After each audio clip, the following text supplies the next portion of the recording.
tous, prenons un moment aujourd'hui pour lire et méditer un passage du livre du ciel de Luisa Picarreta. Au nom du Père qui me crée, du Fils qui me sauve et du Saint-Esprit qui me sanctifie. Amen. Jésus, une fois de plus, nous nous immergeons en toi, dans ta divine volonté, nous nous unissons à toi, nous nous unissons à ta divinité, à ton humanité, à ta volonté. Nous nous identifions à toi, nous nous consumons en toi, adorable cœur, nous perdons le rien, le néant que nous sommes, nous fusionnons nos volontés dans la tienne, nous te faisons, d'où Jésus, l'offrande de nos volontés pour que tu t'en serves comme espace, comme terrain de jeu, que tu poursuives ton œuvre de création dans nos cœurs. Ô Jésus, nous nous perdons en toi, nous nous abandonnons entre tes bras à la manière de tout petit, de nouveau-né, et comme tous les jours, nous te serrons fort dans nos bras contre nos cœurs et nous voulons te dire d'une seule voix que tu es important pour nous, Jésus, que tu es notre bien, notre tout, notre amour, notre chéri, notre vie, que nous avons besoin de toi.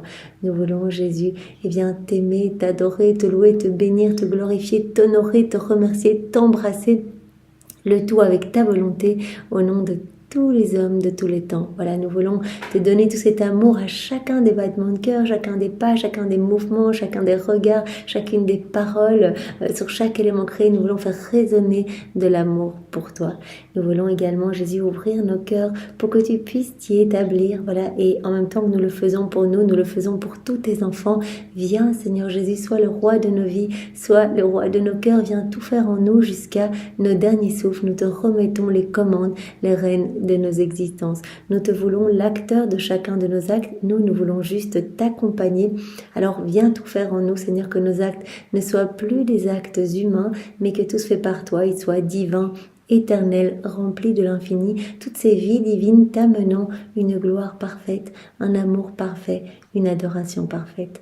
Seigneur Jésus, nous voulons vraiment te demander d'investir nos vies de ta présence, de ta lumière, de ton amour, de ton Esprit Saint, et viens particulièrement investir ce moment, que ce soit toi, qui réceptionne en chacun de nous ces mots bénis, et nous te demandons de les graver en lettres d'or dans toutes nos cellules, que cela puisse vraiment nous pousser à t'aimer davantage, que nous puissions mettre en pratique ce que tu nous dis, Seigneur, voilà, que ce ne soit pas une écoute passive ou une lecture passive, mais que quelque chose se passe. Tu nous as dit que chacune des vérités que tu nous donnais dans les écrits du ciel, vraiment avec cette vertu illuminatrice, transformatrice, quelque chose va se passer dans notre cœur, cette vertu créatrice aussi, quelque chose se crée. Donc c'est absolument magnifique, Seigneur, et donc toi tu nous pousses à vraiment nous unir davantage à toi et à faire ce que tu nous demandes dans ces vérités, parce que tu ne fais pas que nous enseigner. Quand tu nous parles de quelque chose, tu places la semence de ce que tu nous dis en fait. Tu places la semence du bien dont tu nous parles. Donc tu nous parles de persévérance, de constance, de pureté d'intention, d'obéissance. Tu nous parles de fidélité dans les épreuves, etc. Tu nous donnes en même temps cela, Seigneur. Donc vraiment, c'est magnifique. En fait, tu façonnes nos âmes en même temps que tu façonnes l'âme de Luisa. Donc au plus nous allons lire, au plus vraiment nos cœurs vont pouvoir être vraiment comme des argiles entre tes mains. Alors Seigneur, nous sommes totalement à toi et viens vivre ce moment en chacun de nous.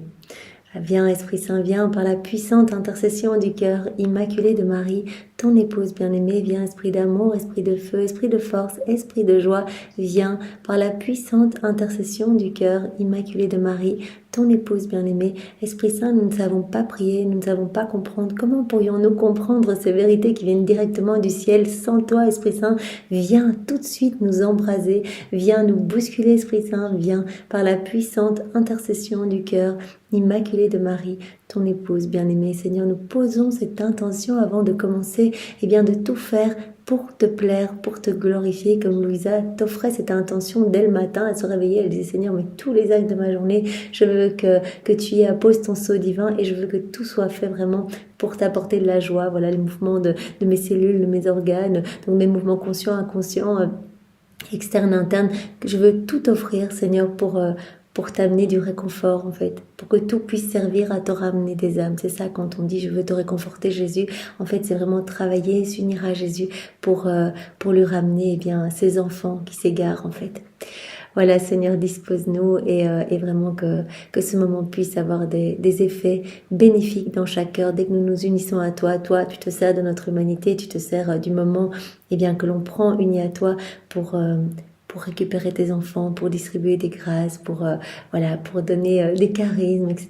Et pour disposer les âmes à vivre cette inséparabilité avec toi. Alors Seigneur, voilà, nous sommes complètement offerts et abandonnés entre tes bras. Alors nous sommes dans le volume 1 et donc en fait nous avons vu que donc les jours précédents que Louisa mettait par écrit en fait parce que son confesseur lui demandait, a mis par écrit tout ce qui s'est passé les 16 ou 17 années précédentes. Donc vraiment Jésus l'aide à mettre tout cela par écrit. Donc elle le fait par obéissance. Vraiment, elle relate des souvenirs, comment cela a commencé. Elle dit, mais je me rappelle, je faisais cette neuvaine préparatoire à la fête de Noël, je méditais sur les excès d'amour, et puis Jésus s'est montré pour la première fois à moi, petit bébé Jésus, et là j'ai senti le feu dans mon cœur. Vraiment, c'était, je voyais Jésus tout grelottant face à nos ingratitudes humaines, etc. Alors, elle nous a parlé aussi de, voilà, comment Jésus, petit à petit, l'a amené à vraiment se plonger dans la mer immense de sa passion. En fait, Jésus qui lui a demandé de rester uni et qui a allumé en elle ce désir de souffrir par amour pour Jésus, en fait, pour apaiser les peines de Jésus. Jésus lui a montré qu'il y avait moyen de le soulager en regardant nos peines comme une monnaie divine, en fait, en unissant nos peines aux siennes. Directement, nos peines allaient porter les fruits de ses souffrances rédemptrices.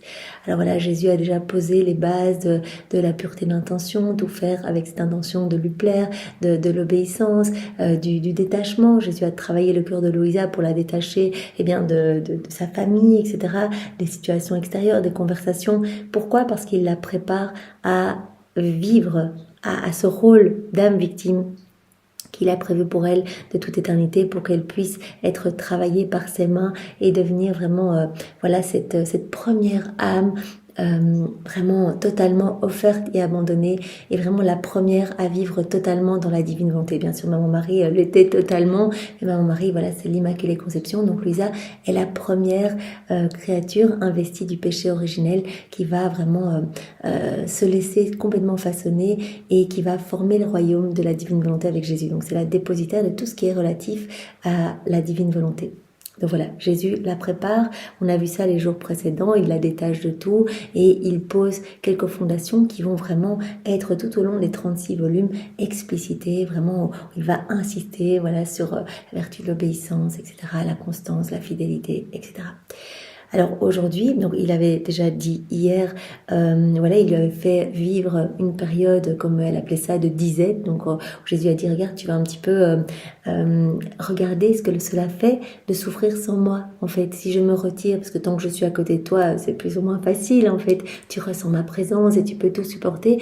Mais si je me retire, et donc elle avait vraiment vécu cette sécheresse spirituelle. Jésus lui avait donné de nombreux conseils, en fait, pour nous. À travers Louisa, en fait, il nous parle à nous. Que faire dans ces cas de sécheresse ? Remercier, louer, bénir, garder notre regard sur la Trinité et offrir cette souffrance que cela occasionne en nous, de ne pas savoir prier, de ne pas savoir adorer, de ne pas savoir faire nos actes d'amour, etc. Offrir tout pour vraiment que nos souffrances puissent sauver des âmes, ramener des âmes à son cœur. Donc il avait vraiment appuyer sur le fait de tout offrir, de continuer surtout d'être dans cette persévérance. Il dit, n'arrête pas, continue tes actes d'amour comme tu le faisais avant. Alors Jésus va aller beaucoup plus loin, il va emmener Louisa à vivre une épreuve absolument difficile et vraiment et très très très vraiment douloureuse, c'est-à-dire qu'elle va subir une attaque des démons pendant 3 ans. Donc on voit vraiment la longueur de cette épreuve, parce que Jésus veut tester sa fidélité à travers cette épreuve en vue de l'amener à vivre cette vocation d'âme victime. Donc c'est ce dont on va parler aujourd'hui. Jésus insiste pour que l'âme s'embellisse et s'enrichisse toujours davantage et qu'elle s'unisse intimement à lui pour soutenir la terrible lutte contre les démons.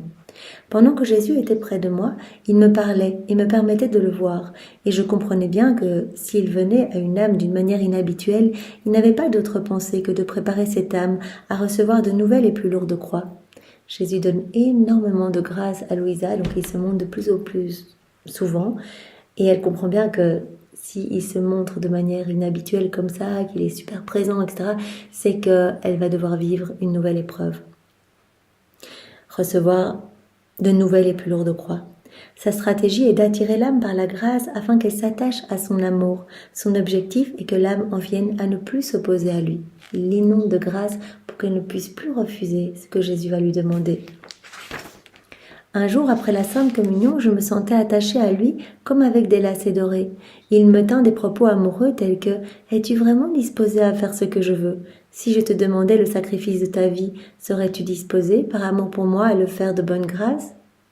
Donc, il lui demande déjà à demi-mot si elle veut être une victime. Est-ce que tu es prête à faire le sacrifice de ta vie, à tout souffrir par amour pour moi ? Sache que si tu es prête à faire tout ce que je veux, alors de mon côté, je ferai tout ce que tu veux. Et je lui répondis, mon amour et mon tout, est-il possible que tu me donnes quelque chose de plus beau, de plus saint, de plus adorable que toi-même ? Aussi, pourquoi me demandes-tu si je suis prête à faire ce que tu désires ? Il y a longtemps que je t'ai livré ma volonté. Elle t'est acquise, même si ton désir était de me déchirer en morceaux, oui, je suis disposée à tout, à cela, si cela te plaît. Elle dit, mais ce que tu veux en fait, je t'aime immensément et que ta volonté soit faite sur ma vie. Je me suis abandonnée à toi, Saint Époux. Fais en moi et sur moi tout ce qui te plaît. Fais avec moi tout ce que tu désires, mais donne-moi toujours de nouvelles grâces, puisque je ne peux rien faire par moi-même. Je suis prête à tout pour autant que tu me donnes la grâce eh bien de supporter les épreuves. Mais je t'aime et je sais que ce que tu veux pour moi, eh bien c'est le meilleur.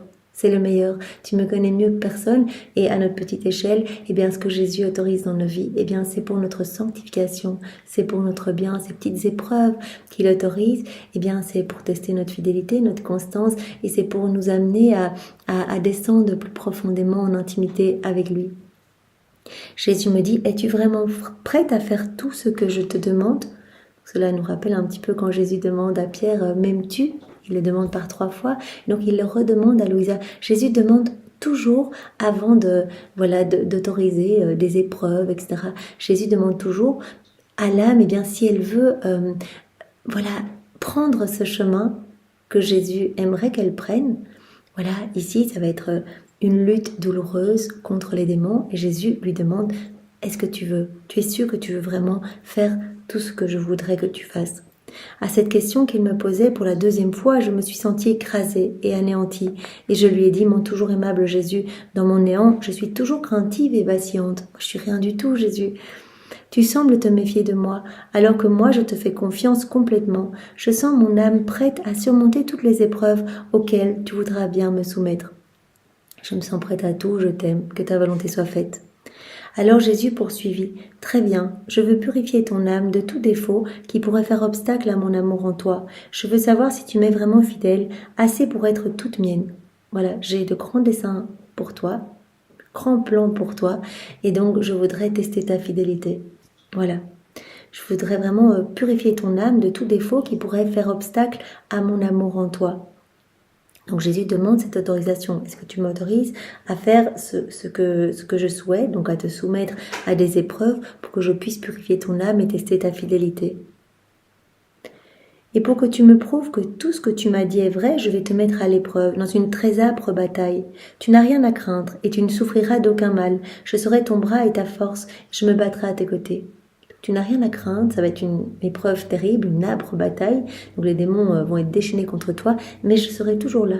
Même si tu ne me sens pas, que tu ne me vois pas, je serai toujours à tes côtés. Je serai ton bras, je serai ta force, je me battrai avec toi. Donc si tu me donnes ton oui, comme Louisa l'a fait, Jésus, que ta volonté soit faite, eh bien n'aie pas peur, je serai toujours là. Tu dois te rappeler que je suis à tes côtés et que je me bats avec toi. La bataille est prête et les ennemis sont cachés dans les ténèbres, prêts à te livrer une bataille sanglante. Je leur donnerai la liberté de t'attaquer, de te tourmenter et de te tenter de toutes les façons, de manière à ce que quand tu seras libéré, grâce aux armes de tes vertus, lesquelles tu brandiras en opposition à leurs vices, tu pourras triompher d'eux pour toujours. Ce que je veux, c'est que, pendant cette période que je vais autoriser où tu vas être attaqué par les démons, où ils auront la liberté, je leur donne la liberté de te tourmenter, je vais leur donner la liberté de te tenter, etc. Que tu puisses acquérir de nouvelles vertus, en fait, que tu puisses les surmonter. Voilà.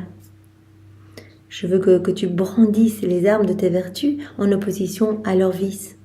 Et donc, après cette période de test, d'épreuve, eh bien, tu pourras triompher d'eux pour toujours. En fait, donc, Jésus va autoriser cette période vraiment difficile de bataille contre les démons, 3 ans, rappelons-nous, pour libérer définitivement Louisa de toute attaque du démon, en fait, qu'elle puisse être totalement libérée de cela et que Jésus puisse être libre de travailler à sa guise dans son cœur.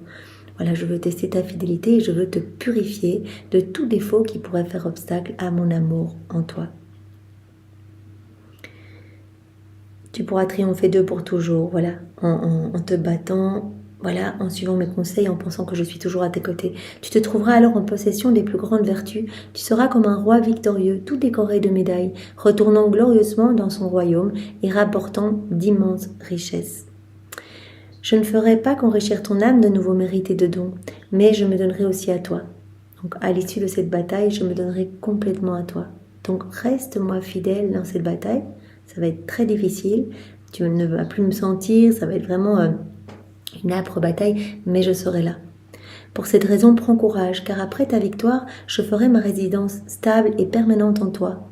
Donc, ça va être un temps d'épreuve très difficile, mais après ce temps, je ferai ma résidence, je m'installerai définitivement en toi, ma résidence permanente dans ton cœur.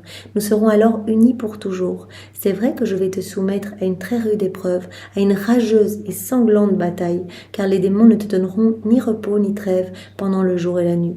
Mais tu devras toujours garder en mémoire ceci. Commence la bataille en mon nom, invoque continuellement ce bouclier de sécurité. Donc Jésus lui donne quelques petits tips pour s'en sortir dans les batailles. Voilà, prononce toujours mon nom. Commence toute bataille en mon nom. Jésus, je t'aime. J'accueille tout pour ta gloire, pour te ramener des âmes. Je t'offre mes souffrances. Donc, commence chaque bataille en mon nom. Invoque continuellement ce bouclier de sécurité, mon nom. Invoque continuellement mon nom. Donc, pour nous, quand nous ressentons des attaques de l'ennemi, eh bien, ayons toujours sur nos lèvres le nom de Jésus, Jésus, Jésus, Jésus. Et comme Jésus nous l'a enseigné dans une des heures de la Passion, je pense que c'est la 3e heure de son agonie sur la croix, eh bien, il y a cette prière très belle que Louise a fait.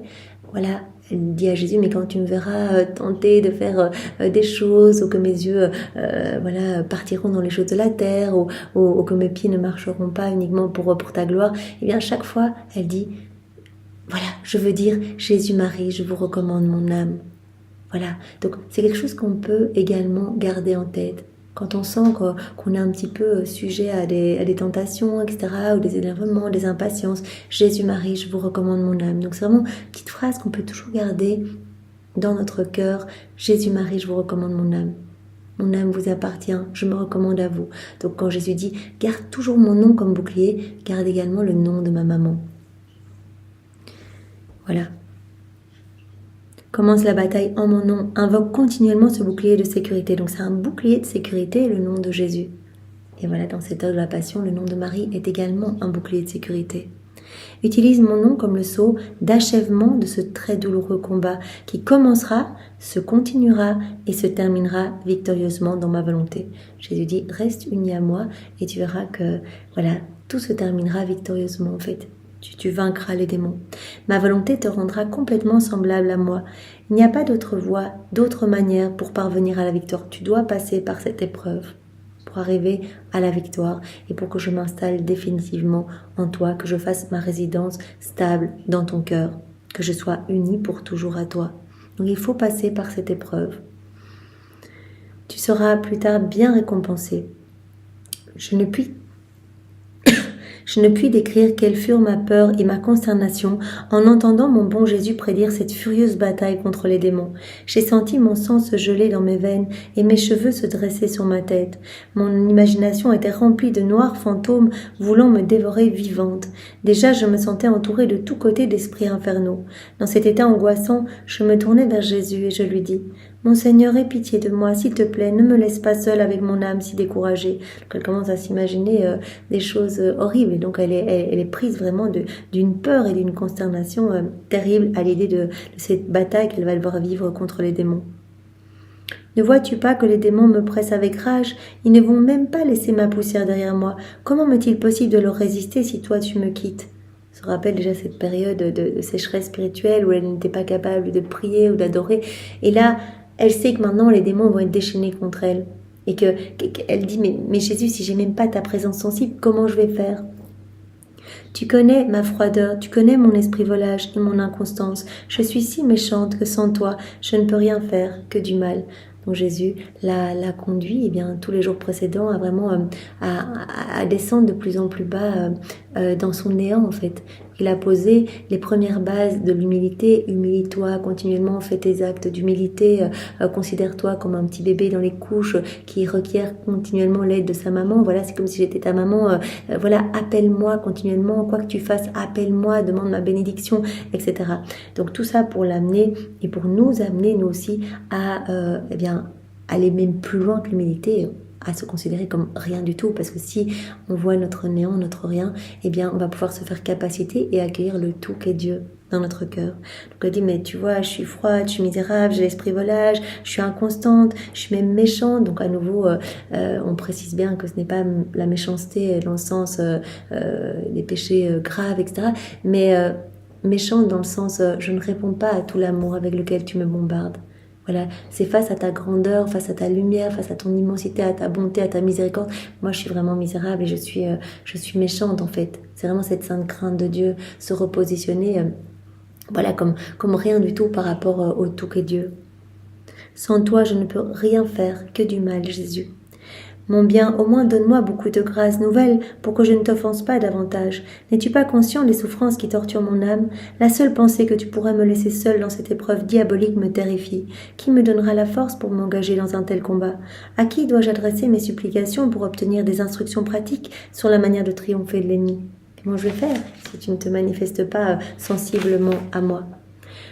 Quoi qu'il en soit, je bénis ta sainte volonté, forte de tes paroles et inspirée par celle que ma très sainte mère a dite à l'archange Gabriel. Je te dis, de toute la force de mon cœur, je suis ta servante. Voilà, je unis mon oui à celui de Marie. Marie qui a donné son fiat. Voilà, elle ne savait pas très bien comment tout allait se dérouler, mais directement, elle a dit, je suis la servante du Seigneur, qu'il me soit fait selon ta parole. Elle a donné son oui a rencontré le fiat de Dieu, le fiat de la Vierge Marie a rencontré le fiat de Dieu et Jésus s'est incarné dans son sein. Donc elle dit voilà, forte du fiat de ma maman, j'unis mon fiat au sien, je te donne mon oui, mais vraiment de toutes mes forces, de tout mon cœur, que ta volonté soit faite. Voilà, je te fais confiance Seigneur. Nous sommes appelés à cela, cet abandon, cette confiance. Jésus a un plan pour chacun de nous. Et Jésus nous demande de nous abandonner entre ses bras pour que son plan puisse s'accomplir. Je te dis de toute la force de mon cœur, je suis ta servante, fais de moi selon ta volonté, qui est vie éternelle. Jésus me répondit, ne te chagrine pas, sache que je ne permettrai jamais aux démons de te tenter au-delà de ta capacité. Donc ça c'est déjà intéressant pour nous. Jésus va mesurer notre force avant de nous amener au combat. Petits combats, on n'aura pas les mêmes combats que Louisa, mais des petits combats dans notre quotidien, ça peut être avec des collègues au bureau, avec notre conjoint, notre conjointe, nos enfants, avec des voisins. Jésus va nous amener au combat, mais d'abord il mesure notre force. Et il va nous armer d'abord de toutes les grâces nécessaires pour qu'on puisse vaincre ce combat. Donc avant de nous amener au combat, il nous donne tout ce qui est nécessaire pour être victorieux dans ce combat. Donc il ne va pas nous donner quelque chose au-delà de nos forces. Sache que je ne permettrai jamais aux démons de te tenter au-delà de ta capacité. Donc c'est déjà intéressant de savoir que les démons sont complètement assujettis à ce que Dieu veut. C'est pas genre les démons qui ont toute puissance pour... Non, ce sont comme des chiens en laisse. On a pu le voir dans le livre de Job. On voit que c'est Dieu qui dit aux démons, qui dit à Satan, ok, tu vas pouvoir l'éprouver, mais je veux que tu lui laisses la vie, etc. Donc chaque fois, Satan revient en disant oui, mais là, c'est normal finalement que Job t'adore, etc. Regarde tout ce qu'il a, etc. Ok, tu peux l'éprouver. Ok, donc chaque fois, c'est autorisé. C'est autorisé par Dieu pour nous mettre dans cette période de test, cette période d'épreuve, pour que nous puissions grimper les échelons. Et que dans ces épreuves, nous puissions vraiment nous unir à lui. En fait, il veut continuer sa vie en nous. Et donc, il veut que nous connaissions aussi ces périodes difficiles. Voilà, pour que notre âme se purifie, se sanctifie. Donc je ne permettrai jamais au démon de te tenter au-delà de ta capacité. Sache que je ne permets jamais à une âme qui bataille contre les démons de périr. En fait, j'évalue en premier la force de l'âme. Je lui donne ma grâce actuelle, puis je la conduis dans la bataille. On reçoit tout ce qu'il faut pour après être conduit à la bataille. Donc Jésus va d'abord évaluer notre force. Il ne va pas nous donner quelque chose qu'on ne sera pas capable de porter. Il a évalué et il nous a donné toutes les grâces suffisantes pour qu'on puisse être victorieux dans cette bataille. Et en ressortir grandi. Voilà, avec plus de lumière dans notre cœur, grandir en sainteté, c'est ce qu'il veut pour nous. Si une âme tombe occasionnellement, ce n'est jamais parce que je lui refuse ma grâce sollicitée par ses prières continuelles, mais parce qu'elle n'est pas restée unie à moi. Si dans les épreuves, dans les tentations, une âme chute, c'est parce qu'elle n'est pas restée unie à moi, c'est parce qu'elle a essayé de gérer ça toute seule. Quand cela arrive, l'âme doit supplier pour être plus sensible à mon amour, duquel elle s'est détachée. Elle n'a pas réalisé que moi seule peux remplir à satiété le cœur de l'homme. Quand une âme est remplie de son propre raisonnement, elle dévie de la voie sûre de l'obéissance. Croyant témérairement que son propre jugement est plus exact et mieux balancé que le mien, ce n'est pas une surprise qu'elle tombe alors. Donc Jésus dit, moi j'ai évalué vos âmes avant de vous envoyer au combat, je vous ai donné tout pour que vous soyez victorieux dans le combat. Si vous chutez, c'est que vous n'êtes pas resté unis à moi. C'est que vous avez essayé de gérer les choses tout seul. Vous devez vraiment être dans ce total abandon et continuellement me faire confiance, m'appeler, être dans quelque part même dans la louange en fait. Remercier pour ce qui nous arrive. Voilà, quand l'âme est pleine d'elle-même, pleine de son propre raisonnement, qu'elle pense même que son raisonnement est mieux balancé et plus exact que celui de Dieu, eh bien alors elle va chuter. J'insiste donc pour que par-dessus tout, tu sois constamment en prière. Donc tu dois rester dans cet état de veille, en fait. Voilà, quand Jésus a dit cela, cette parole à ses disciples, à ses apôtres, eh bien, au jardin de Gethsémani, soyez vraiment en état de veille et de prière continuelle. L'esprit est ardent, mais la chair est faible. Donc Jésus nous demande de rester dans l'état de prière, même si c'est difficile, même si on a des combats, même si on ressent plus la présence de Jésus, etc. Même si on est attaqué, qu'on continue à faire ce qu'on faisait auparavant. Être continuellement nos yeux fixés sur Jésus, unis à lui. Jésus dit, tu vas chuter si tu restes pas uni à moi. Je veux que tu sois constamment en prière, même si cela pouvait signifier souffrir des douleurs au point d'en mourir, même si cela va être très difficile de rester dans un état de prière avec les attaques que tu vas recevoir. Cependant, ne néglige pas les prières que tu fais habituellement. Donc continue, quoi qu'il arrive, même si tu sens plus rien, même si ça va pas, même si on t'attaque, même si les démons, comme c'est ce qui va se passer, vont tirer sur tes vêtements, vont t'empêcher de prier, continue. Donc Jésus dit, invoque mon nom, sois constante, sois en état de veille et prière. Quand tu te sentiras plus particulièrement menacée, invoque-moi avec des prières confiantes. Sois certaine que je t'aiderai. Je suis toujours avec toi, je te donnerai ma force, je combattrai avec toi en fait. Sois certaine que je suis là même si tu ne me vois pas. Je veux que tu ouvres ton cœur à ton confesseur et que tu lui fasses connaître tout ce qui se passe en toi actuellement, de même que tout ce qui doit arriver dans le futur en n'omettant rien.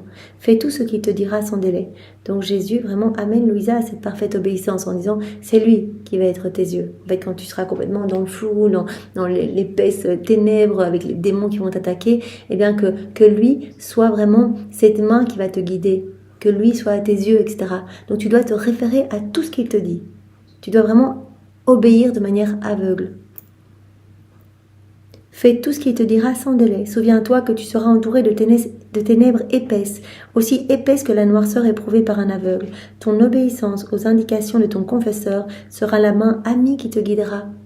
Donc vraiment, je mets ce confesseur à ta disposition pour qu'il te guide. Tu n'es pas seul, obéis à toutes ces indications. C'est lui qui sera la main amie qui vraiment te fera parcourir cette épreuve. Ce sera la main amie qui te guidera. Les yeux, il sera tes yeux, comme la lumière et le vent dissiperont les ténèbres. Entre dans la bataille sans frénésie. Une armée ennemie est très consciente de la force et du courage de son adversaire. Si tu affrontes l'ennemi sans avoir peur, tu seras capable de soutenir les plus violentes batailles. Donc Jésus dit, n'aie pas peur. Donc je combats avec toi, je serai ta force, je serai ton soutien. Tu as ton confesseur à tes côtés qui va être vraiment comme cette main amie qui va te guider. vraiment comme toi, tu ne ressentiras pas ma présence sensible, que je ne me montrerai pas à toi pendant cette période, eh bien tu auras ton confesseur. Et je te demande cette obéissance parfaite. Sois courageuse et sois sans peur. C'est la peur en fait qui donne plus de pouvoir aux démons en fait. Les démons nous tiennent par la peur. Si on n'a pas de peur, ils n'ont plus aucune emprise sur nous. Courage. Vraiment, voilà. Les démons craignent beaucoup l'âme qui est entraînée dont le courage est basé sur moi. Donc si tu affrontes l'ennemi sans avoir peur, tu seras capable de soutenir les plus violentes batailles. Donc n'aie pas peur. Les démons craignent beaucoup l'âme qui est entraînée dont le courage est basé sur moi. Il y a énormément de saints qui ont été attaqués par les démons en fait. Vraiment dans l'histoire, on voit que c'est une épreuve classique que Jésus autorise pour faire monter des paliers à l'âme en fait et pour la tester. Sainte Thérèse d'Avila était très attaquée, mais elle restait vraiment, elle restait unie à Jésus en fait. Voilà, elle disait mais je suis ta servante Seigneur, je suis toute unie à toi. Et donc elle ne manifestait pas vraiment de peur face aux démons. Elle restait unie à Jésus. Jésus dit ici, l'âme entraînée dont le courage est basé sur moi, eh bien met en fuite les démons. Ils craignent ces âmes qui restent vraiment fortes, ancrées en moi. Padre Pio a été énormément attaqué aussi par les démons. Un jour, dans sa chambre, eh bien, il avait un homme qui rentrait et cet homme avait le visage en feu, donc il a tout de suite compris qu'il s'agissait de Satan. Et directement, eh bien, vraiment, il a pris sa force dans le Seigneur. Il a dit, mais vive Jésus! Et en fait, voilà, Satan s'est enfui, en fait. Donc, vraiment, restons unis à Jésus, ancrés en Jésus. D'autres saints, comme Saint Martin, eh bien, voilà, disait, quand il était très attaqué par les démons, il disait, mais je ne crains rien, en fait, parce que j'ai le Seigneur à mes côtés. Un peu cette phrase, eh bien, qui sera contre moi, puisque Dieu est avec moi. Donc voilà, sois sans peur, viens vraiment t'ancrer en moi, unis-toi à moi et avance, je suis à tes côtés. Ou d'autres saints comme Saint Benoît de Nursie ou Saint François qui ont été terriblement éprouvés aussi par les démons. Satan essayait de leur mettre des pensées perverses, des pensées voilà, de luxure, etc. Et vraiment, ils restaient forts en Dieu. Ils allaient tous les deux se rouler dans les champs d'orties, etc. Et donc ça met en fuite Satan. Voilà, de voir une âme courageuse, qui est vraiment unie et qui est ferme en fait, qui n'est pas prête de tomber dans les tentations. Voilà. Donc les démons craignent beaucoup l'âme entraînée dont le courage est basé sur moi. Supportée par moi, elle devient invincible contre tout démon qui se présente à elle. Apeurés et terrifiés, les démons essayent alors de s'enfuir, mais en sont incapables parce qu'ils sont forcés par ma volonté d'endurer une grande et ignominieuse défaite. Donc ils ne peuvent même pas fuir en fait. Ils seraient contraints ils détestent ça, de voir l'âme courageuse, etc. Mais parce que c'est quelque chose qui a été quelque part imposé par Dieu, voilà, hop, qui a été autorisé par Dieu, ils sont contraints même de vivre cette défaite. Donc ils souffrent dans cette défaite, les démons. Voilà, ils sont forcés par ma volonté d'endurer une grande et ignominieuse défaite. Sois courageuse, donc reste moi fidèle, sois courageuse, reste unie à moi en tout temps. Je te comblerai de force et d'abondante grâce pour triompher des démons. Louisa réussit dans son terrible combat contre les démons. Qui pourra décrire le changement qui se fit en moi ? Voilà, Jésus l'a prévenue, la bataille commence, Jésus se retire, elle ne ressent plus la présence sensible, Jésus lui a donné quelques clés pour vraiment sortir victorieuse de ce combat, très long pour Louisa. Elle dit voilà, sois unie à moi, sois courageuse, invoque continuellement mon nom, etc. Voilà, avance, reste vraiment centrée en moi. Je ne permettrai pas que tu chutes. J'ai mesuré tes forces et les démons savent très très bien la force et le courage que tu as. Donc ne sombre pas dans la peur parce que si tu as peur, en fait tu leur donnes de l'emprise sur toi. Qui pourra décrire le changement qui se fit en moi ? Jésus la quitte, elle sent ce changement tout de suite. Oh, quelle horreur me saisit. L'amour pour mon aimable Jésus que je sentais si fort un moment plus tôt se changea subitement en haine féroce. Elle ressent plus d'amour, elle ressent plutôt de la haine, me causant d'indescriptibles souffrances. Ça c'est important de montrer qu'il y a ces attaques du démon, mais que Louisa, en fait, elle souffre. Elle souffre de ne pas pouvoir aimer comme avant. Elle souffre de ressentir ses sentiments en elle, ses sentiments néfastes en elle. Elle en souffre parce qu'elle aime immensément Jésus. me causant d'indescriptibles souffrances. Mon âme se sentit torturée à la pensée que ce Dieu qui avait été si bienveillant envers moi était maintenant abhorré et blasphémé comme s'il était un implacable ennemi. J'étais incapable de regarder son image parce que je ressentais une rage terrible. Donc on voit cette attaque des démons. Elle regarde une image de Jésus, auparavant, avant l'attaque, elle l'embrassait, elle le cajolait. Là, incapable de regarder cette image de Jésus. Elle sentait une rage en elle. Mon incapacité de tenir dans mes mains les grains de mon chapelet et de les baiser me mettait en pièces. Donc on voit bien en quoi consistent les attaques du démon. Nous empêcher de faire des actes d'adoration, de vénérer vraiment la sainte face de Jésus, de tenir notre chapelet, d'embrasser la croix, etc. C'est les démons qui nous empêchent de faire cela. Donc elle souffre de ne plus pouvoir le faire. Voilà. Mon incapacité de tenir dans mes mains les grains de mon chapelet et de les baiser me mettait en pièces. Donc cela me détruisait littéralement de ne pas pouvoir faire ce que je faisais avant. Une telle résistance en moi me fit trembler de la tête aux pieds. Oh mon Dieu, quelle torture! Je crois que s'il n'y avait pas de souffrance en enfer, la souffrance de ne pas aimer Dieu constituerait l'enfer. Ainsi l'enfer est et sera horrible. Voilà, de ne pas pouvoir de ne pas pouvoir aimer Dieu. En fait, elle dit, mais c'est la souffrance la pire. C'est pour ça qu'en enfer, ça doit être terrible, ne pas pouvoir aimer Dieu. Et alors, il y a une autre sainte Catherine de Sienne, qui a eu aussi beaucoup d'attaques des démons. Eh bien, elle, à un moment, elle n'arrivait pas, comme Louisa, à tenir son chapelet, etc. Et à un moment, elle s'est même dit, mais Jésus, tu m'as complètement abandonnée. Et à un moment, Jésus lui a parlé en lui disant, mais tu vois, en fait, cette souffrance que tu ressens de ne pas pouvoir faire tes actes d'amour, ça, c'est déjà le signe que je suis là avec toi. Ça, c'est déjà le signe de mes grâces en toi. Parce que si tu étais totalement investi par les démons, etc., et que je n'étais pas à tes côtés, tu ne ressentirais aucune souffrance. Voilà, tu piétinerais des images, tu jetterais le chapelet et compagnie, mais tu ne ressentirais pas cette souffrance que tu ressens en toi. Donc c'est un signe de ma grâce. Donc je suis toujours à tes côtés et je t'inonde de mes grâces. Ici, Louisa, cette souffrance, c'est un signe vraiment que c'est une attaque. Cela ne vient pas d'elle, véritablement. Parfois les démons plaçaient devant moi toutes les grâces dont Dieu m'avait gratifié, faisant en sorte qu'elles m'apparaissent n'avoir été que de pures inventions de ma fantaisie. Bien sûr, Satan, c'est vraiment le menteur par excellence. Il va essayer de lui faire croire que tout ce que Jésus lui a dit, tout ce qu'elle a vécu avec Jésus, ce n'était que les fruits de son invention, en fait, de sa fantaisie.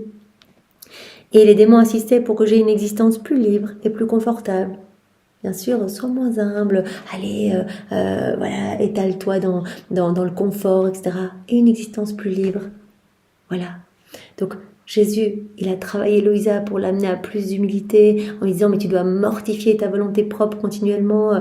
Donc, quand Louisa s'asseyait sur une chaise, qu'elle était confortable, Jésus disait, non, une demi-chaise. Quand Louisa avait faim, il disait, arrête-toi de manger maintenant. Ou quand elle n'avait plus faim, continue à manger. Donc, il essayait vraiment de tuer sa volonté propre, de réduire sa volonté propre. Voilà, en vraiment lui demandant continuellement cette mortification. Et on voit que Satan, lui, il veut qu'on est vraiment dans les plaisirs du monde, etc. Et il nous invente n'importe quoi, en fait, pour nous déstabiliser, qu'on se décroche de Dieu. Si par exemple, Seigneur nous a donné les grâces pour pouvoir jeûner, pour pouvoir vivre plus simplement, qui nous a dépouillés de certains mauvais comportements, eh bien Satan va peut-être essayer de nous y repousser en disant mais à quoi bon tout ça, allez, ça sert à rien, etc. Donc voilà, on voit que c'est vraiment le menteur par excellence en fait. Alors que naguère les grâces m'apparaissaient réelles, les démons me semonçaient maintenant en disant « Vois-tu le grand bien que Jésus voulait pour toi? Vois comment tu as été récompensé pour avoir répondu à ses grâces. Il t'a laissé entre nos mains, comme tu le mérites. Maintenant tu es à nous, entièrement à nous. » Donc les démons poussent aussi les âmes à la désespérance. Regarde, tu vaux rien, Jésus t'a complètement abandonné. Alors que c'est pas vrai, Jésus est toujours à côté de nous, il nous aime immensément, c'est un fou d'amour, il aime chacun de nous plus que tous les autres réunis. Mais Satan va essayer de nous faire croire qu'on vaut rien, que à quoi bon tous ces sacrifices, à quoi bon toutes ces prières, ayons une existence plus confortable, etc. Que de toute façon, on est misérable, etc. Maintenant, tu es à nous, entièrement à nous, tout est fini pour toi, tu es devenu notre jouet, il n'y a plus aucune espérance qui t'aime encore. Satan nous fait croire que de toute façon, avec tous nos péchés, on n'est pas digne d'amour, en fait. Donc, toutes les fois, on a l'impression qu'on n'est pas digne de faire nos actes dans la divine volonté. Enfin, je transpose à notre toute petite échelle, où on se dit, mais finalement, non, c'est affreux, tous ces péchés, je vais pas aller les confesser. Enfin, c'est pas possible, Jésus va pas me pardonner ça. Tout ça, ce sont des attaques de l'ennemi. Bien évidemment, Jésus, il est fou d'amour quand on vient se confesser, mais il brûle littéralement de joie, il nous inonde, il nous lave de son sang, de ses plaies, de ses larmes, etc.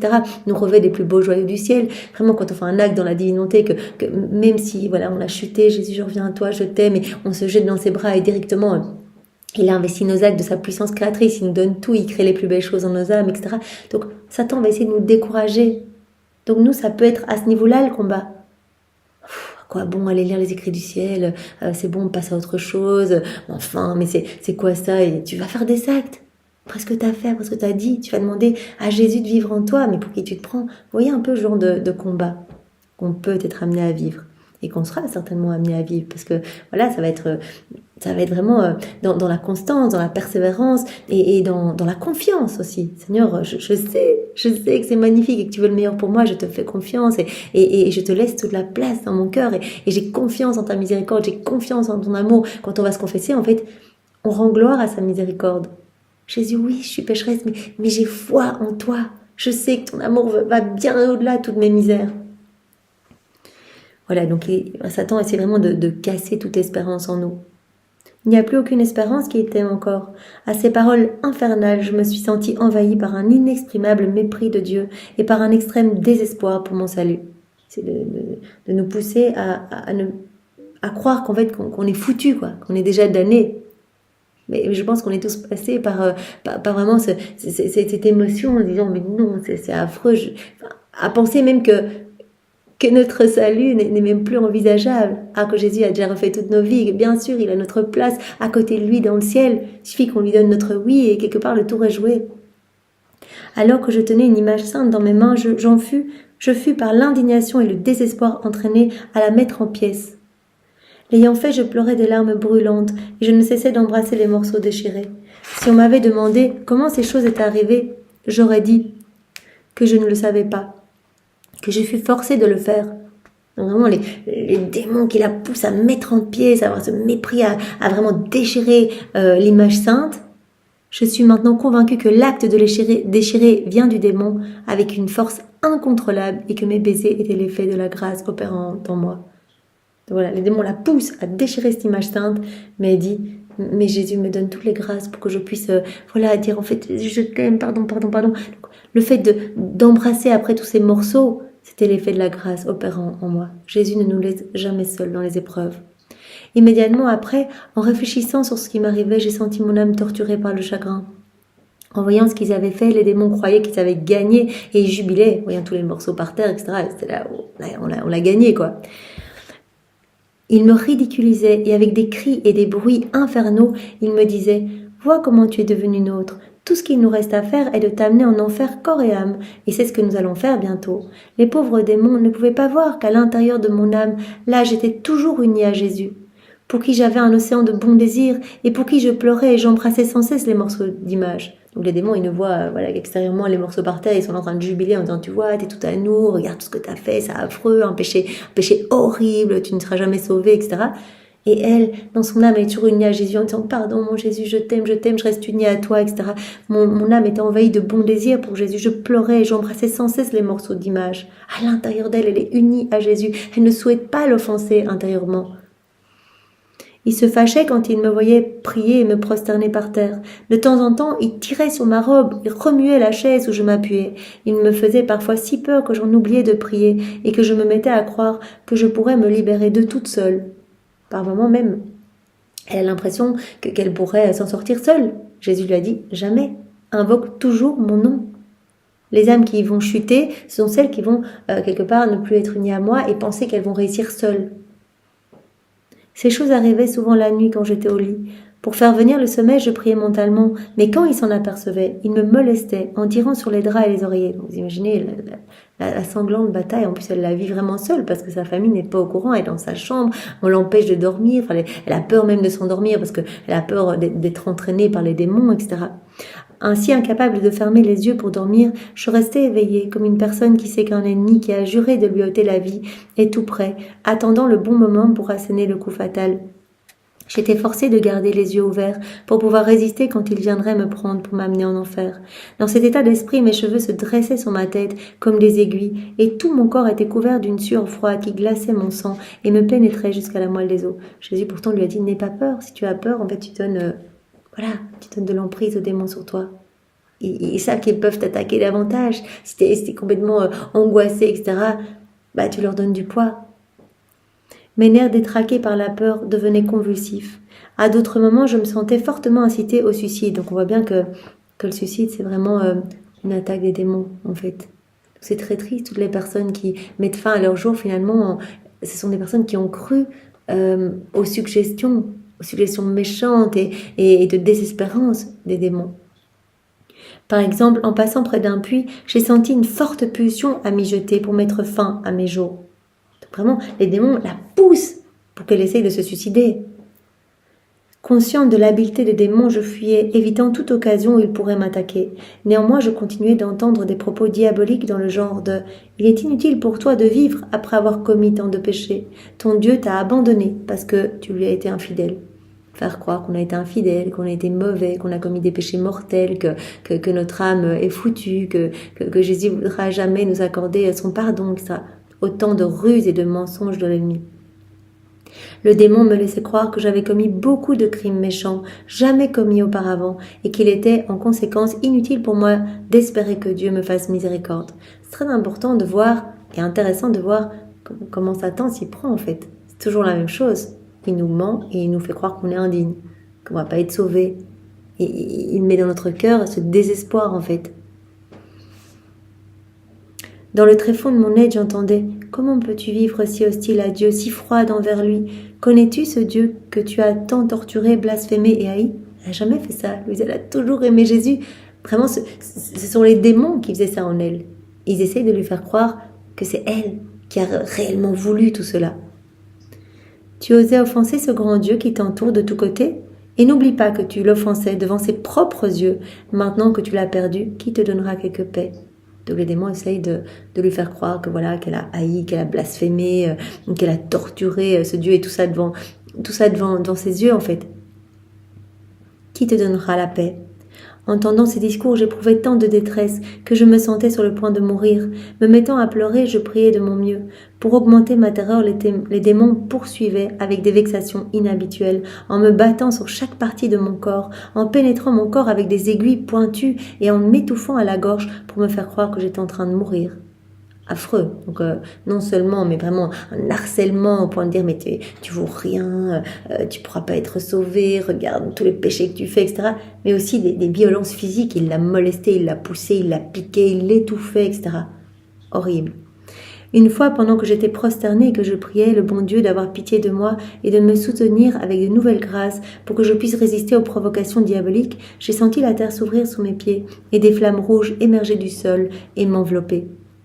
Et au moment où ces flammes se retirèrent, les démons firent un violent essai pour m'entraîner dans les profondeurs. Mais par mes invocations à Jésus, ils me laissèrent libre et sans mal. Elle a crié Jésus, Jésus, et directement, en fait, les démons ont horreur quand on invoque le nom de Jésus, comme Jésus lui avait dit.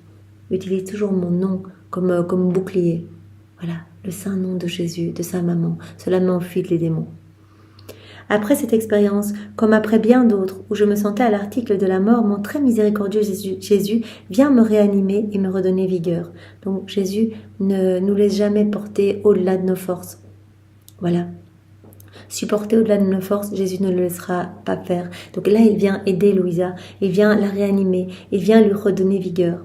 Après m'avoir ravivée, il me fit comprendre qu'il n'y avait aucune offense dans tout ce qui m'arrivait, parce que ma volonté en éprouvait de la répugnance, et que la pensée de l'ombre même d'un péché ajoutait à ma souffrance. Jésus dit, tu n'as commis aucun péché, parce que, en fait, tu n'as pas l'intention de m'offenser. Voilà. Ta volonté en éprouvait même de la répugnance. Tu étais en souffrance, en fait, de vivre tout cela. Donc tu n'as rien voulu délibérément. Tu n'avais pas l'intention de m'offenser, etc. Donc il n'y a pas de péché là. Tu as juste subi ces attaques, mais tu ne voulais pas de cela. Donc si des mauvaises pensées nous assaillent, eh bien reconnectons-nous vite à Jésus en disant pardon Jésus, je t'offre ces souffrances. Vraiment, je nie ces souffrances aux tiennes et je t'offre ces souffrances pour que de nombreuses âmes soient sauvées. Mais je n'ai pas l'intention de t'offenser, Seigneur, par ces mauvaises pensées. Il m'incita à ne pas m'occuper du diable, qui était un esprit sauvage et menteur. Donc Jésus lui donne vraiment ce conseil très, très bien de ne pas accorder de prix, d'importance au démon. C'est un esprit sauvage et menteur, ignore-le. Il me dit, prends patience, continue de souffrir avec tous ces désagréments, car éventuellement tu auras la paix totale. C'est une période d'épreuve, donc continue à souffrir avec courage, ignore les démons, considère, donc c'est déjà un réconfort pour Louisa, considère que tu n'es pas en train de commettre des péchés, parce que toi tu ne veux rien de tout cela, toi tu m'aimes et tu ne veux pas m'offenser, donc tu souffres de vivre cela en toi. Donc voilà, avance, continue, persévère, c'est une épreuve en vue de purifier ton âme pour la mission plus grande que je te réserve. Alors il disparut, me laissant seul et habité d'un nouvel esprit. De temps en temps, Jésus venait à moi avec des paroles réconfortantes, spécialement quand j'étais tentée de mettre fin à mes jours ou exposée à de nouveaux et brusques tourments diaboliques. À ces occasions, il m'apparaissait tout rayonnant et en fait, il émettait des rayons surnaturels de lumière et l'expression qu'il prenait aurait été impossible à percevoir par quelqu'un qui n'aurait jamais eu la pleine capacité de comprendre ces choses. Voilà, Jésus se montrait plein d'amour, tout rayonnant de lumière. Il infusait sur Louisa sa lumière et lui donnait des paroles réconfortantes. Plus tard, je me suis trouvée engagée dans une nouvelle bataille, où, remplie de doutes, je tombais dans un profond état de tristesse et d'anxiété. Je veux vous parler ici de l'hostilité des démons par rapport à la Sainte Communion. Ils trouvaient toutes sortes de raisons pour m'empêcher de recevoir le sacrement. Donc, les démons ont horreur quand on vient recevoir Jésus dans le Saint-Sacrement. En fait, c'est vraiment cette union. Les démons ont horreur de ça, donc vont essayer de nous en empêcher. Tu vas aller communier, mais t'es pas digne, mais tu t'es pas bien préparé, etc., etc. Il réussissait à me convaincre qu'après tant de péchés et de haine envers Dieu, il était effronté de m'approcher de lui et de recevoir le Dieu sacrement. Il réussissait ainsi à me convaincre que si je recevais la communion, Jésus ne viendrait pas et qu'à la place, un très méchant démon viendrait avec plusieurs tourments violents pour causer ma mort éternelle. Vous imaginez les démons qui faisaient croire à cette petite jeune fille, si tu vas communier, en fait, t'es tellement mauvaise en toi, il y a tellement de péché en toi, Louisa, la sainte. Voilà, et bien qu'à la place de Jésus, ce sera un démon qui viendra en toi en fait et qui t'assaillera davantage. Il est vrai qu'après la Sainte Communion, je recevais d'indescriptibles et mortelles souffrances. J'en étais réduite à l'état d'immobilité, mais je récupérais immédiatement quand j'invoquais le nom de Jésus ou que je me rappelais que l'obéissance requérait que je ne reste pas dans cet état. Je demandais parfois à mon confesseur la permission de m'abstenir de communier pour ne pas éprouver cette agonie de mort, mais il me demandait de recevoir le sacrement quand même. Donc, en fait, les démons l'attaquent. Une fois qu'elle a communié, les démons l'attaquent. Ils lui ont dit, mais tu vois, toutes les souffrances que tu ressens, etc. En fait, c'est parce que c'est pas Jésus que tu reçois, mais c'est un démon, etc. Donc, elle est en pleine agonie chaque fois qu'elle communie. Donc, elle a même demandé à son confesseur si c'était possible de ne pas communier. Tellement il y a de souffrances post-communion. Et son confesseur, lui dit non, tu dois communier. Mais il me demandait de recevoir le sacrement quand même. Cependant, en plusieurs occasions, je me suis abstenue, prévoyant la guerre que me faisaient les démons. D'autres fois, je communiais sans préparation ou remerciement pour ne pas trop souffrir. Donc, si elle se préparait à recevoir Jésus, vous vous rappelez dans les premières pages, Louisa qui vraiment le jour avant et la nuit d'avant recevoir Jésus, elle était vraiment en état de veille, vraiment en état d'amour profond à faire des actes de louange, de bénédiction toute la nuit, etc. Et donc là, elle n'ose plus. Parce qu'en fait, quand elle se prépare trop, elle est vraiment attaquée par les démons. Et quand elle fait trop d'actes de remerciement après, elle est également attaquée. Donc elle souffre énormément. Dans les soirées, pendant que je priais ou que je méditais, les démons me terrifiaient et m'empêchaient de prier. D'abord en éteignant ma lampe, ensuite en émettant des bruits assourdissants ou des plaintes qui ressemblaient à celles de personnes mourantes. Ils font du bruit autour d'elle, ils crient, ils font peur, etc. Ils éteignent sa lumière, ils la molestent. Voilà. Il était impossible de dire tout ce que ces chiens infernaux me faisaient pour semer la terreur en moi ou pour m'empêcher de faire de bons actes spirituels. Donc on voit que Satan essaye de nous emmener dans un désespoir profond. Et c'est vraiment le menteur par excellence. Il essaie de nous faire croire qu'on n'est pas digne d'être sauvé ou d'être aimé ou de bénéficier de la miséricorde de Dieu, etc. Il essaie de nous empêcher de communier, il essaie de nous empêcher de prier également, de faire des actes d'amour, de réparation. J'ai vécu cette cruelle épreuve durant 3 ans, à l'exception d'un sursis d'environ 1 semaine où les attaques étaient mitigées. Vous imaginez 3 ans comme ça. 3 ans, jour et nuit, à être attaqué, à être molesté. Quiconque n'a pas été appelé par Dieu à soutenir de tels combats aura probablement de la difficulté à croire que j'ai pu vivre de telles épreuves. C'est parce qu'elle a vraiment été soutenue par la grâce. Parce que n'importe qui, vraiment, aurait été totalement assailli. Enfin, ça aurait été juste trop difficile pour n'importe qui. Mais Louisa, vraiment, comme elle a vraiment Jésus qui a cette mission spéciale pour elle, mais vraiment... comme elle le dit ici, quiconque n'a pas été appelé par Dieu à soutenir de tels combats aura probablement de la difficulté à croire que j'ai pu vivre tout ça, en fait, pendant 3 ans. Cependant, pour ceux qui croient et veulent savoir comment mener ces luttes, je dirais que Dieu, à la Sainte Communion, m'enseigna comment combattre ces esprits infernaux. Donc on voit que Jésus ne laisse jamais seule Louisa. Et il l'a enseigné un petit peu avant en disant reste unie à moi, invoque mon nom, essaye d'éviter la peur parce que tu leur donnes vraiment du poids, sinon ils vont t'attaquer davantage, etc.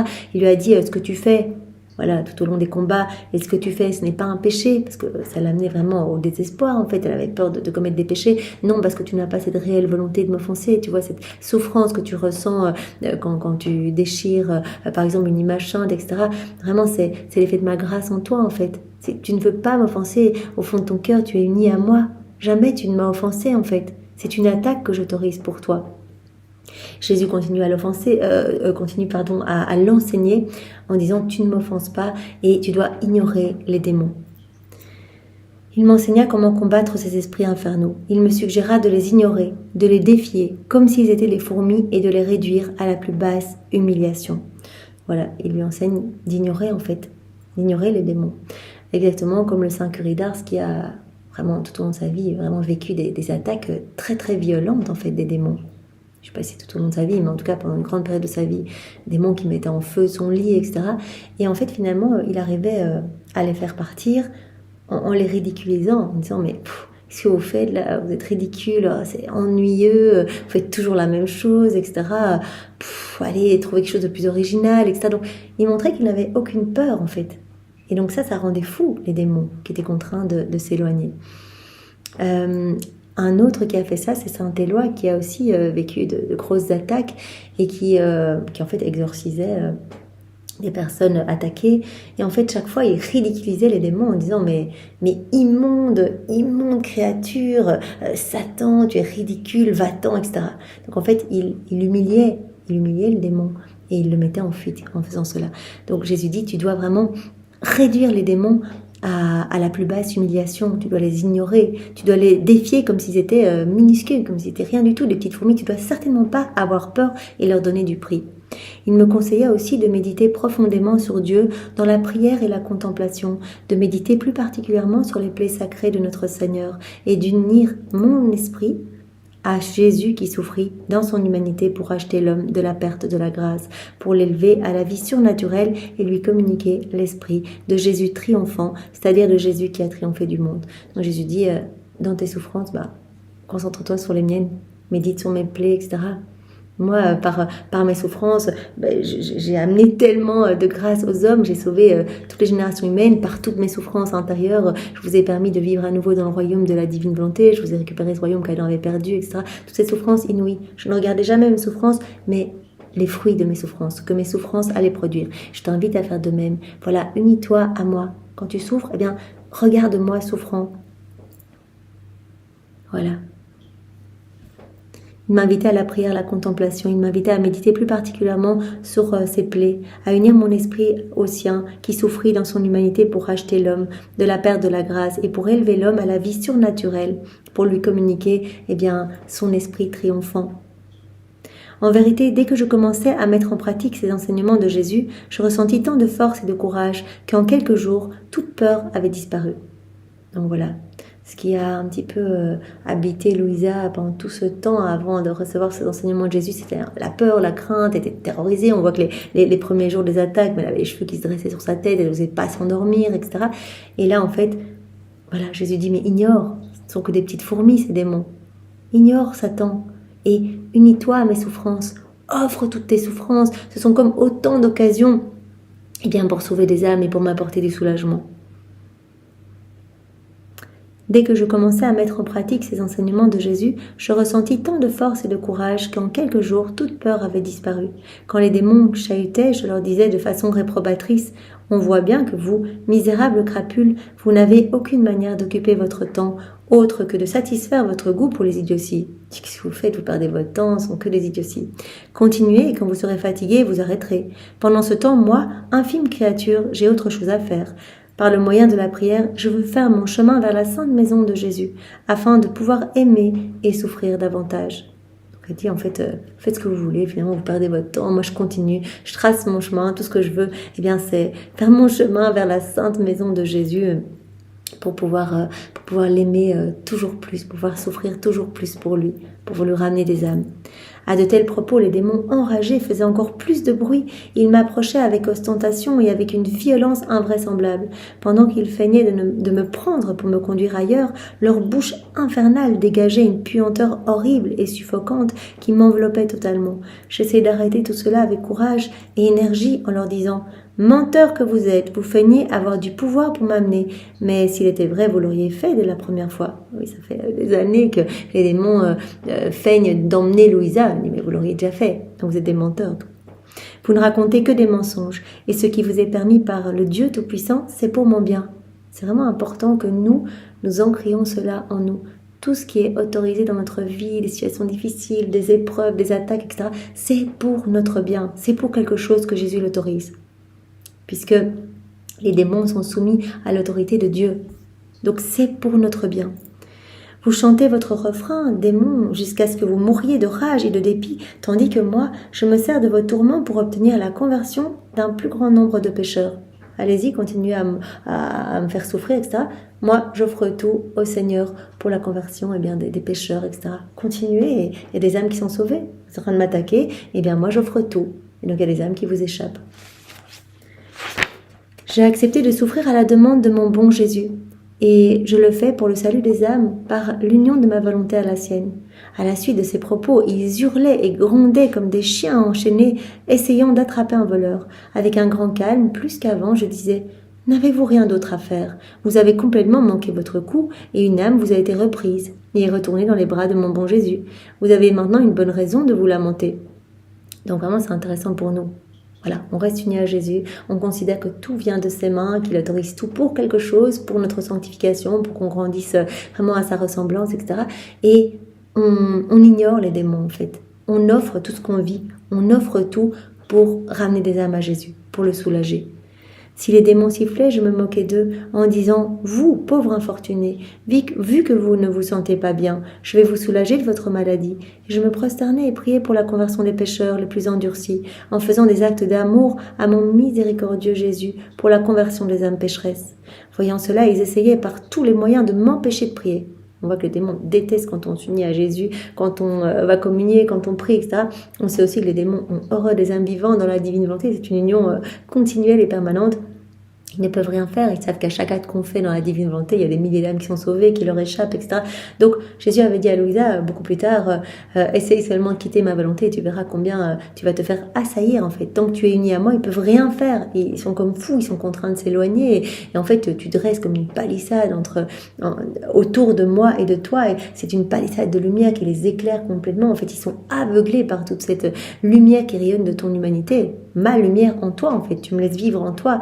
Et donc, ils sont contraints vraiment de s'éloigner. Et chacun de tes actes éclipse la laideur du péché, recouvre tout ce qu'il y a de vilain et ramène des âmes à moi. Donc, ils ont horreur des âmes vivantes dans la divine volonté. Tout comme ici, Louisa, elle remarque qu'ils ont horreur quand on prie, quand on s'unit à Jésus, quand on prépare, quand on va communier, bien évidemment.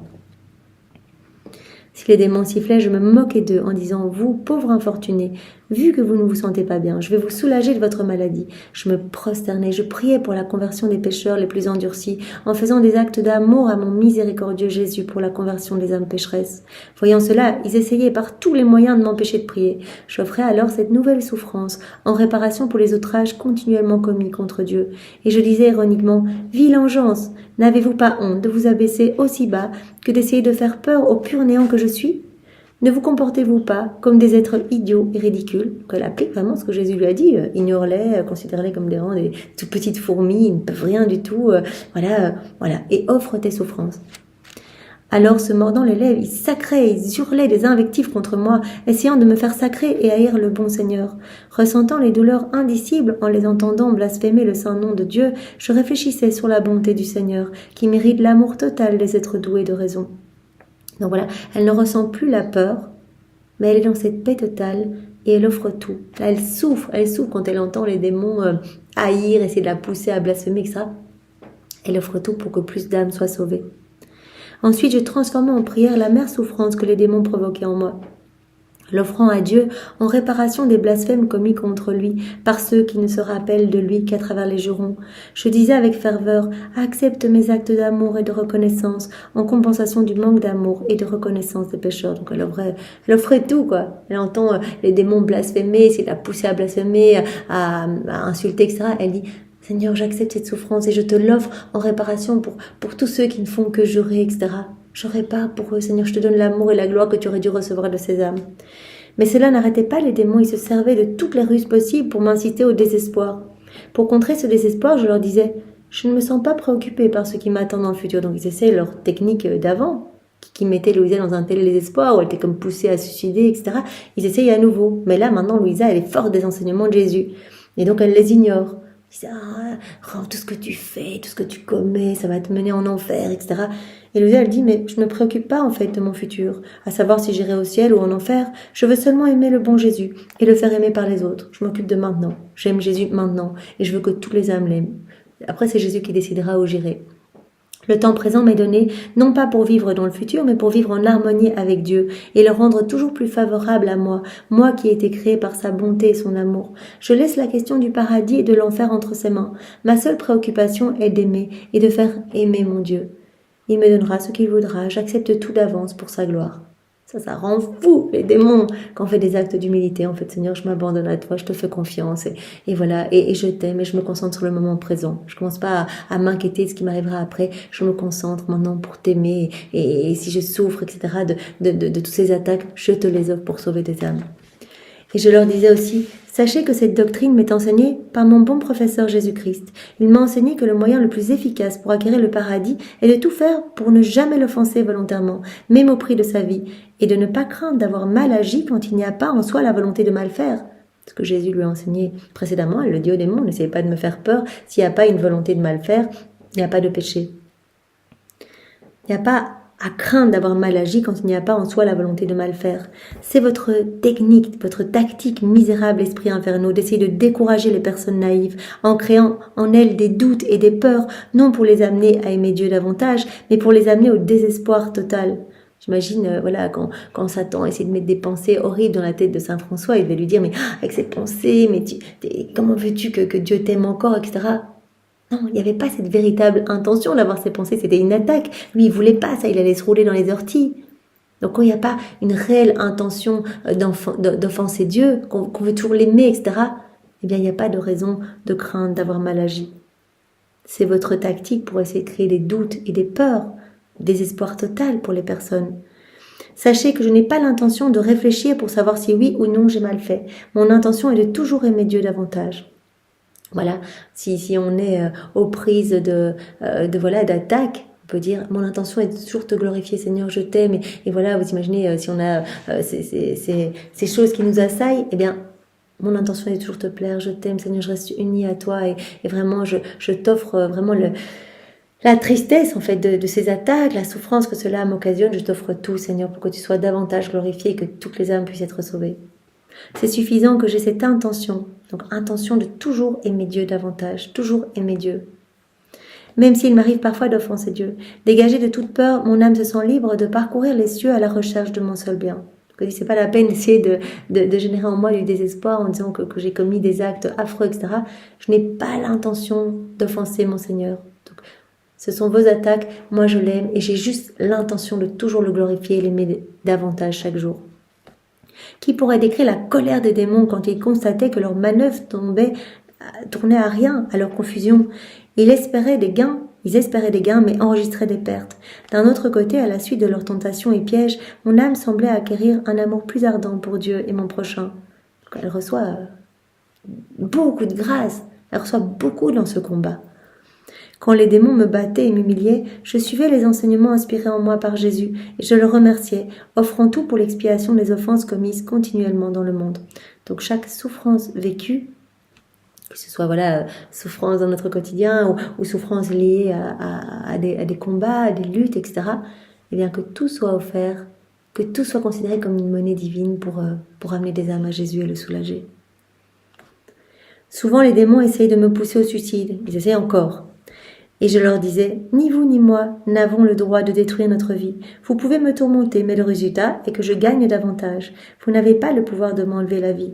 Et pour contrer votre dépit démentiel, je veux toujours vivre en Dieu, l'aimer davantage, lui être utile et me souvenir de mon prochain, offrant pour lui tout ce que vous me faites subir. Donc on voit que durant toutes ces luttes, au départ, elle était assaillie, elle ne savait pas très bien comment gérer ça, elle avait peur, etc.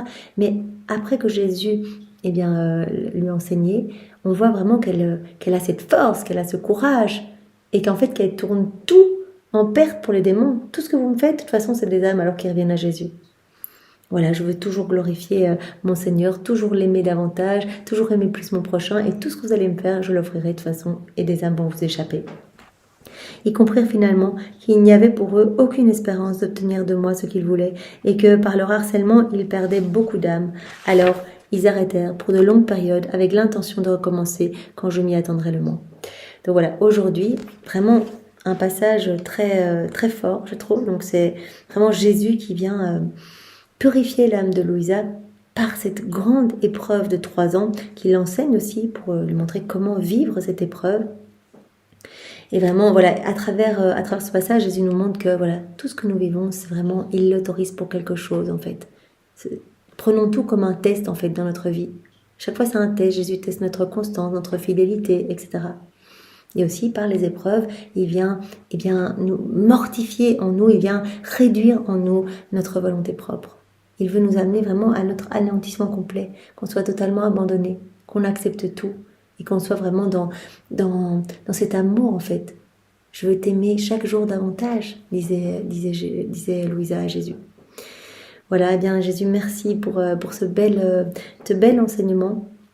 Chaque fois, à travers notre sœur Louisa, tu nous apprends davantage comment faire dans notre quotidien. Et pour cela, nous te louons, nous t'offrons les baisers de Maman Marie, nous t'offrons sa tendresse, son cœur immaculé, nous t'offrons sa maternité avec laquelle nous te recouvrons, Jésus. Nous t'offrons tous les actes d'amour de tous les saints de tous les temps, refaits dans ta divine volonté, pour que ces actes donnent toute la gloire qu'ils auraient dû te donner s'ils avaient été accomplis dans ton saint vouloir, Seigneur. Nous voulons également t'offrir tout l'amour que tu as placé toi-même dans l'œuvre de la création, l'amour que tu as placé dans les cieux, le soleil, le vent, les espèces animales, végétales, minérales. Nous voulons t'offrir également tout l'amour que tu as placé dans l'œuvre de la rédemption et tout l'amour que tu as placé dans les sacrements. Et nous t'entourons, Jésus, de tous les actes d'amour également, de tous les actes qui ont été accomplis dans la divine volonté par Adam dans son état d'innocence, par Maman Marie, par Louisa et par les âmes à la suite de Louisa. Voilà, nous voulons tout te redonner, Seigneur, et te dire que nous sommes à toi et que tu peux faire de nous ce qui te plaira. Et si, pour nous, à une petite échelle, tu veux que nous traversions telle ou telle situation, on te donne notre oui, Seigneur, et vraiment on te dit que nous avons confiance en toi. Merci Seigneur, sois béni. Au nom du Père et du Fils et du Saint-Esprit. Amen. Voilà, passez une belle journée. Soyez tous bénis. Au revoir.